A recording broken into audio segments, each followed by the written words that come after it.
Hello students, welcome back to another video lecture. और आज का वीडियो लेक्चर आप डायग्राम से देख सकते हो, ये एक रोटेशनल डायनेमिक्स यानी रोटेशनल मोशन से एक बहुत ही चैलेंजिंग क्वेश्चन है for the aspirants of IIT JEE.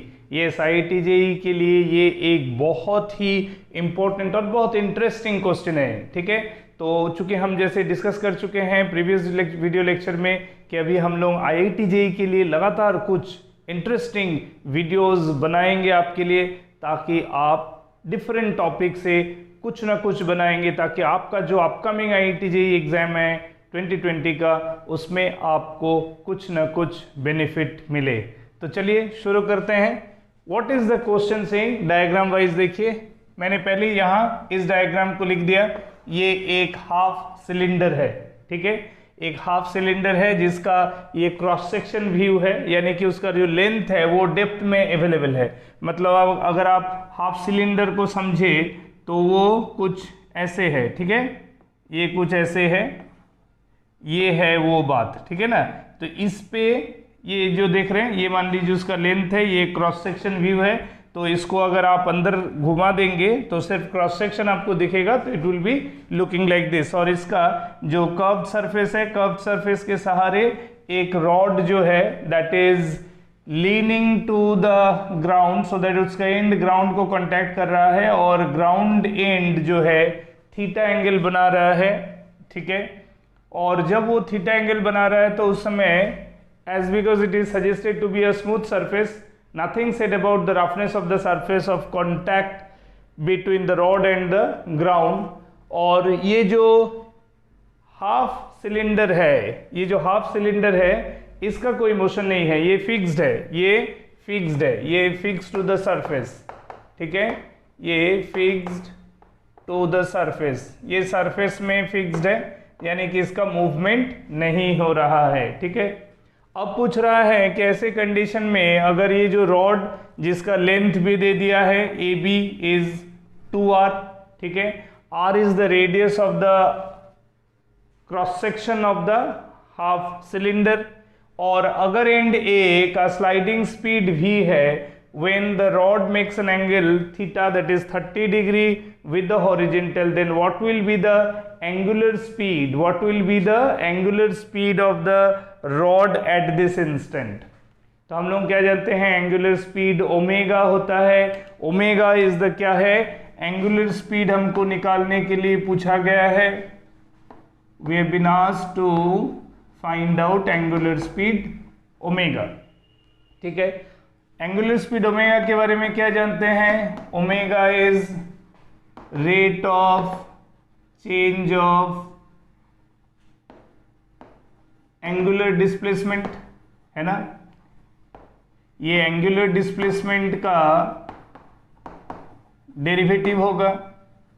अगर ओमेगा एंगुलर डिस्प्लेसमेंट का डेरिवेटिव है तो इसका मतलब हमको मैथमेटिकल लिंक मिलता है, वो है D theta by D T, rate of change of angular displacement, यानी इंस्टेंटेनियस एंगुलर पोजीशन का जो रेट ऑफ चेंज होगा रॉड का with respect to this fixed reference line horizontal line, उसका इंस्टेंटेनियस एंगल थीटा है। यानी ये थीटा जो बढ़ेगा घटेगा जो भी होगा, ऑब्वियसली यू कैन अंडरस्टैंड कि रॉड का पोजीशन अगर ऐसे बदलता रहेगा तो ये थीटा तो बढ़ने के बजाय क्या होगा, घटेगा ना।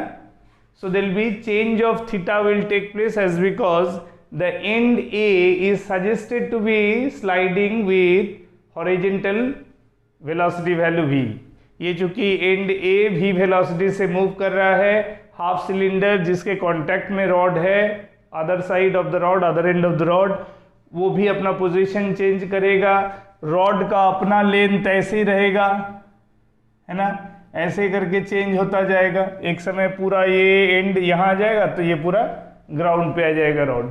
तो ये जो थीटा का चेंज हो रहा, अगर हमको ओमेगा ऑफ द रॉड पूछा है, यानी कि जो रॉड का इंस्टेंटेनियस एंगल जो बन रहा है with the reference line horizontal जिसके साथ थीटा मेंशन किया है, वो थीटा का चेंज ही, rate of change of theta will only be known to be the value of angular speed omega. यानी कि हमको D theta by D T निकालना है। ये सिंपल एंड अल्टीमेट बात है, ठीक है। अगर एंगुलर स्पीड निकालना है तो क्या निकालना होगा, D theta by D T. तो चलिए D theta by D T को कैसे रिलेट कर सकते हैं। तो अगर मेरे को मान लीजिए थीटा का एक मैथमेटिकल फंक्शन आ जाता है तो फिर उसको टी के रेस्पेक्ट में डिफरेंशिएट कर सकता हूँ, ये आसान काम हो सकता है। तो चलिए देखता हूँ कैसे हो सकता है। मान लो रॉड का जो पॉइंट ऑफ कांटेक्ट होगा on the curved surface of the half cylinder, उसके कांटेक्ट पॉइंट को सेंटर के साथ जोड़ेंगे तो ये होगा रेडियस। इस डिस्टेंस को जो सेंटर ऑफ द सिलेंडर से अगर मैं इंस्टेंटेनियस डिस्टेंस ऑफ सेपरेशन को अगर x लिखता हूं, कहां तक, up to the instantaneous point of contact of its other end a, जहां हमको थीटा एंगल दिखाया गया है। और मान लो मैं इसको एंड b नहीं कहता हूं, ये पॉइंट मान लो p है। तो अब आप ज्योमेट्री ध्यान से देखो, ये जो एक ज्योमेट्री निकल के आ रहा है, for example A P O, जहां अनडाउटेडली ये टेंजेंशियल लाइन, क्योंकि P क्या है, point of contact of the rod with the surface of the cylinder, तो ये 90 डिग्री होगा। ये मैंने R लिया, ये X लिया, ये हमारा थीटा है। यही ज्योमेट्री है कि नहीं। तो इस ज्योमेट्री के अकॉर्डिंग मैं लिख सकता हूं from triangle APO, from triangle APO, है ना, ट्रायंगल APO। तो APO में देखो तो क्या लिख सकते हैं, थीटा के लिए ये साइड क्या है, परपेंडिकुलर, ये हाइपोटेन्यूज से 90 डिग्री है ना, तो ये परपेंडिकुलर हाइपोटेन्यूज, तो यानी कि मैं साइन थीटा को लिख सकता हूं ना, क्या लिख सकता हूं, R/x। यहाँ R कांस्टेंट रहेगा, जो पॉइंट ऑफ कांटेक्ट भले ही पोजीशन टू पोजीशन वेरी करेगा, कारण ये मान लो ऐसे करके है ना, अगला नेक्स्ट टाइम P अगर यहाँ आएगा तो ये लाइन ऐसे जाएगा और तब रॉड का पोजीशन कुछ ऐसे होगा। तो ये ज्योमेट्री में ध्यान दो, ये R है, ये ज्योमेट्रिकल एंगल डिफर करेगा, ये लाइन वेरी करेगा, ये एंगल वेरी करेगा, यही तो होगा कि नहीं। तो इसका मतलब है theta and x are variable, R is constant. तो मैं क्या कर सकता हूं, x को I can write down R/sin theta, क्योंकि जो एंड A का जो यहाँ वेलोसिटी दिया है वो यही एब्सोल्यूट डिस्टेंस ऑफ सेपरेशन का डेरिवेटिव है, कारण O क्या है, फिक्स पॉइंट है कि नहीं। तो मैं जानता हूं जब एक सेपरेशन डिस्टेंस ऑफ सेपरेशन का मेजरमेंट में एक एंड अगर अनमूव्ड है और दूसरा एंड अगर मूव करेगा तो फिर fixed end to moving end का जो डिस्टेंस ऑफ सेपरेशन है वो इंस्टेंटेनियस एब्सोल्यूट सेपरेशन। तो OA का ये जो सेपरेशन चेंज होगा that is only because of the movement of the end A। तो ये एब्सोल्यूट सेपरेशन का चेंज यानी absolute displacement of A from O, उसका डेरिवेटिव x का डेरिवेटिव A का एब्सोल्यूट वेलोसिटी है जो कि दिया हुआ है क्वेश्चन में, यानी कि मेरे को dx/dt पता है, मेरे को dx/dt पता है। तो इसीलिए मैंने x को फंक्शन ऑफ थीटा डेवलप किया। अब इसको अगर मैं डिफरेंशिएट करूंगा, अब अगर देखो इस रिलेशन को अगर हम लोग डिफरेंशिएट करते तो क्या मिलेगा, dx/dt, R कांस्टेंट है, R को एज इट इज लिखा, t के रेस्पेक्ट में डिफरेंशिएट कर रहे हैं तो उधर RHS में वेरिएबल है थीटा, तो यानी कि उसको मैं फर्स्ट टाइम डिफरेंशिएट करूंगा तो 1/x का होता है -1/x², तो ये होगा -1/sin² theta, that into sine theta का डेरिवेटिव cos थीटा और थीटा का हो जाएगा dθ/dt। तो देखो मेरे को dθ/dt लाना था ना to get the value of omega, so yes we are getting that term, और उसको हम dx/dt के साथ रिलेट कर पा रहे हैं क्योंकि dx/dt एंड A का एब्सोल्यूट वेलोसिटी है और उसी एंड का मूवमेंट की वजह से ज्योमेट्रिकल एंगल थीटा चेंज हो रहा है, तो dθ/dt will give us the angular speed of the rod, ठीक है ना। तो इसका मतलब v हो गया that is equal to minus of r into cos theta by sine square theta into D theta by D T, that can be written omega. यही omega हमको निकालना था। तो ओमेगा को हम लोग लिख सकते हैं, ओमेगा को क्या लिख सकते हैं, minus of v into sine square theta by r cos theta. Negative sign क्या इंडिकेट कर रहा है, नेगेटिव साइन indicates that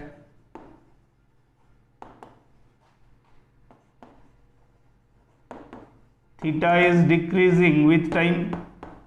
वो ज्योमेट्री से भी आपको समझ में आ रहा होगा,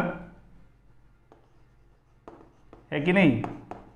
ज्योमेट्री से भी आप देख सकते हो theta is decreasing with time, D theta by D T, कारण थीटा जैसे जैसे एंड ए स्लाइड करता जाएगा थीटा का एंगल डिक्रीज करता जाएगा। That is the only meaning of ये नेगेटिव। तो मैं वो नेगेटिव साइन को अगर हटा दूं तो ओनली मैग्नीट्यूड ऑफ ओमेगा का कैलकुलेशन आएगा और वो होगा v by R into sine square theta by cos theta. Theta 30 degree है तो साइन स्क्वायर 30 का मतलब क्या होगा, 1/4।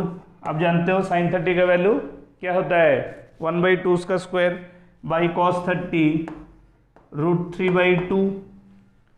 तो ये सिंप्लीफाई करेंगे, 2 पर जाएगा, 4 नीचे आएगा, तो अल्टीमेटली 2√3। तो ये हो गया v बाई 2√3 इंटू आर। तो एंगुलर स्पीड हमारा आ गया, ओमेगा कितना हुआ, v बाई 2√3r। क्लियर हो गया? एकदम आसान है, बहुत सिंपल तरीके से हमको समझना है। इसमें हमने शुरू में ही दिया है कि हाफ सिलेंडर जो है वो फिक्स्ड है, वो मूव नहीं कर रहा है on the surface. So centre of the half cylinder will be the fix point. अच्छा, एंगुलर पोजीशन जो रॉड का बन रहा है एट एवरी इंस्टेंट वो हॉरिजॉन्टल लाइन के साथ बन रहा है, यानी कि उसका थीटा एब्सोल्यूट चेंज होगा, कारण थीटा जो दो लाइन के बीच में बन रहा है उसमें एक लाइन तो मूव नहीं कर रहा ना, सिर्फ एक ही लाइन मूव कर रहा है। तो यानी कि this is an absolute angle, तो इसका जो रेट ऑफ चेंज है वो एब्सोल्यूट एंगुलर स्पीड होगा। उसी तरह एंड ए का जो rate of change of separation होगा from the centre, that will indicate the absolute velocity, जो कि क्वेश्चन में दिया है। तो हमने, और ये वाला जैसे मैंने ये डायग्राम से बताया आपको, जैसे जैसे स्लाइड करने की वजह से पॉइंट ऑफ कांटेक्ट स्लिप करता रहेगा, ठीक है, उससे ये डिस्टेंस तो हमेशा आ ही रहेगा, ये वेरी करेगा x और theta in this triangular geometry. तो यही कारण है कि हम लोग x और थीटा का मैथमेटिकल रिलेशन लिख पाए, कहाँ से, फ्रॉम ट्रायंगल APO। और वो रिलेशन क्या था, वो रिलेशन ये था। फिर उसको डिफरेंशिएट कर दिए तो हमको D theta by D T की जगह ओमेगा लिख दिया, तो ओमेगा का value in term of v आ गया इतना, v एंड r। ठीक है, क्लियर हो गया? तो ये है हमारा angular speed of the rod at the instant when end of the rod, that is the point A, is shown to be sliding along the horizontal with velocity v। ठीक है, इसमें हमको एक और पार्ट कैलकुलेट करना है, and that is saying that also find the vertical component of the velocity of centre of the rod. ठीक है, तो चलो उसका भी कैलकुलेशन करता हूं।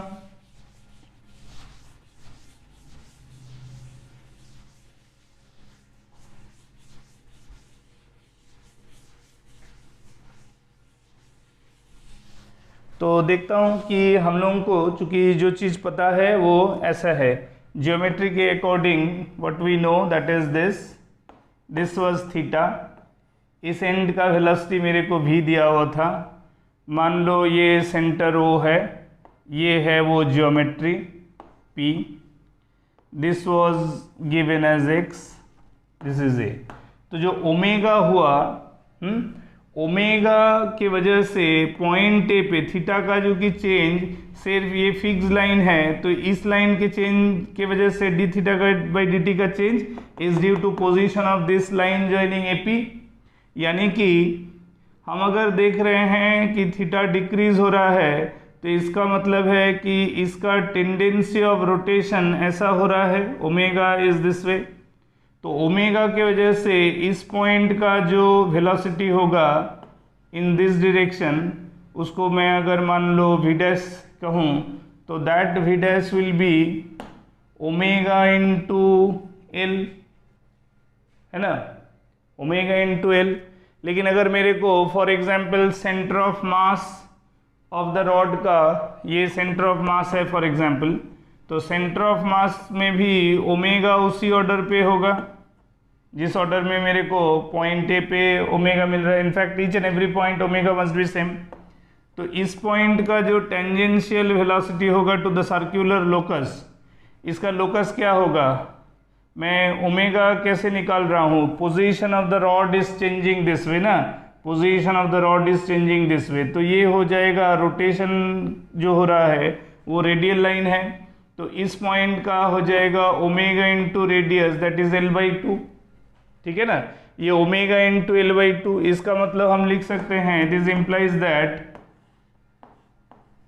ऐसे ये सेंटर ऑफ द रॉड को C मान लेते हैं मान लो, सो लिख सकते हैं velocity of centre of mass of the rod, center of mass of the rod along perpendicular to the position of rod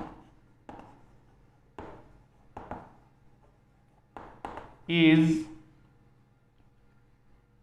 along perpendicular to the position of the rod is omega into L/2।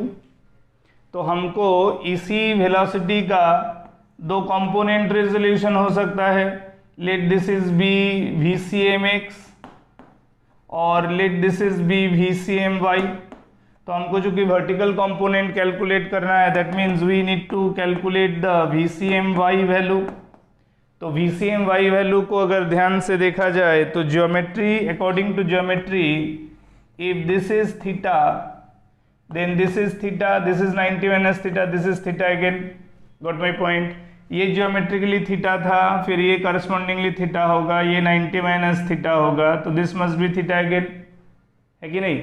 तो ये अगर theta है तो इसका मतलब है ये हो जाएगा omega into L/2 that into cos theta, omega into L/2, तो ये वेलोसिटी है जो ओमेगा, जो कि इस ऑर्डर में ओमेगा बना था, उस ओमेगा की वजह से अपना लोकस के डायरेक्शन में, टेंजेंशियल डायरेक्शन में जो वेलोसिटी होगा जो कि रॉड से perpendicular in direction, that is omega into L/2, उसी वेलोसिटी का vertical component omega into L/2 cos theta, ये जियोमेट्रिकली थीटा है, तो this is cos component, this is sine component.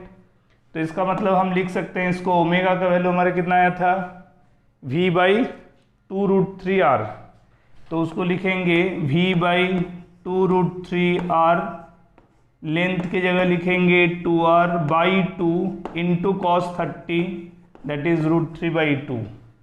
तो सॉल्व करेंगे तो √3 कटेगा, 2 कटेगा, R कटेगा, तो कितना हो गया, ये हो गया V/4, यानी कि velocity at the centre of the rod in vertical direction at the instant when theta was 30 degree, at that time that y component यानी कि vertical component of centre of mass velocity will be V/4 only, ठीक है, okay.